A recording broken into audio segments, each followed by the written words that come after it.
Well, there's a showdown over voter ID laws in the state of Texas. In order to prevent voter fraud, that state recently passed a bill that would bar anyone without some form of photo ID from voting in the elections there.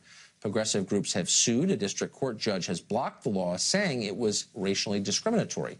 An appeals court has just reversed that ruling, though, clearing the way for Texans to use the law in the elections next year.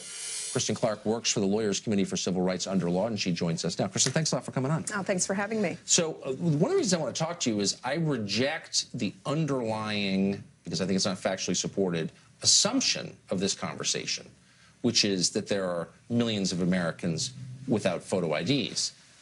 I think it would be almost impossible to live in this country without a photo ID. You could not work. You could not get government benefits. You couldn't drive. You couldn't stay in a hotel. You could not buy cold medicine or nail polish in a lot of places.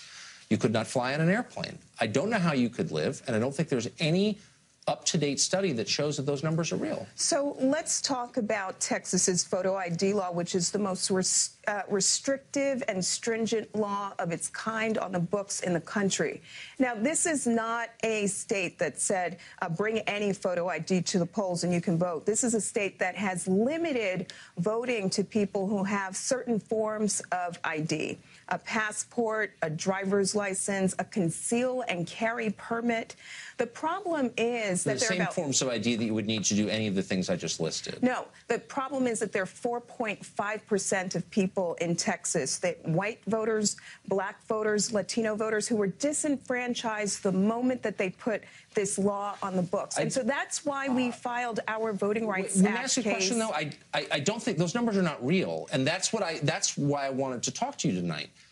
I don't think the study shows that. And I know everyone repeats it like it's real. It's not real. Those people cannot make money or get money from the government or drive a car or do anything in American life. And you say 4.5% of the population of Texas can't get any income at all? Like, how does that work? 600,000 people who are disenfranchised the moment they put this law on the books. But it's a very simple question.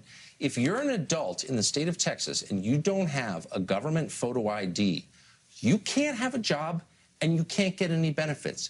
You can't participate in any meaningful way in our life. I don't know how you feed yourself. So what are these people doing? So 5 courts up at this point have found this law to be discriminatory. 5 courts have found it to be discriminatory. I keep hearing this, One of the experts that we introduced in the court is Dr. Stephen Ansel-Lebert, and I have a copy of his report for you. What he did was he looked at the election administration database, and he looked at the state and federal ID databases and cross-compared and found that there were 600,000 people in Texas who were registered but didn't have one of the limited forms of ID that are required. They may not have had them with them, which is very different from not having them. You can go home and get it.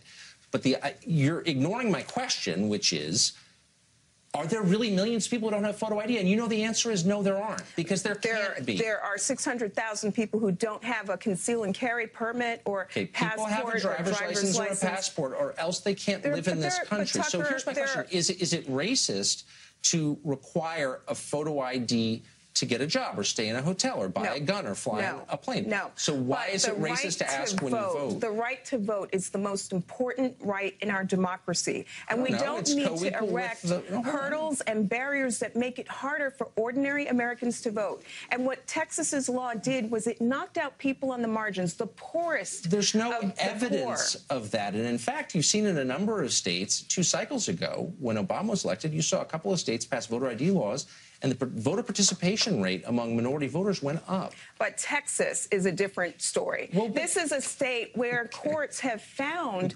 that state officials are acting with discriminatory intent. Whether we're talking about redistricting or the photo ID all of this is predicated on the idea that there are huge numbers of people without government photo ID. And we would at least concede that that's insulting to our intelligence. They don't actually exist because you can't live in America if you don't have government-issued photo ID. Sadly, 4.5%, this is not a made-up number. It is 4.5% of people in Texas function without a passport or a driver's license.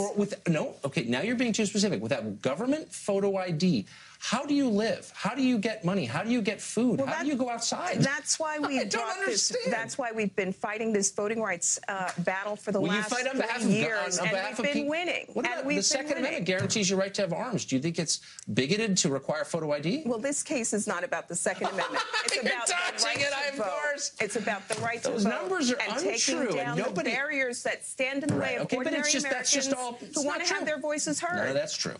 I appreciate it. I just disagree with the premise.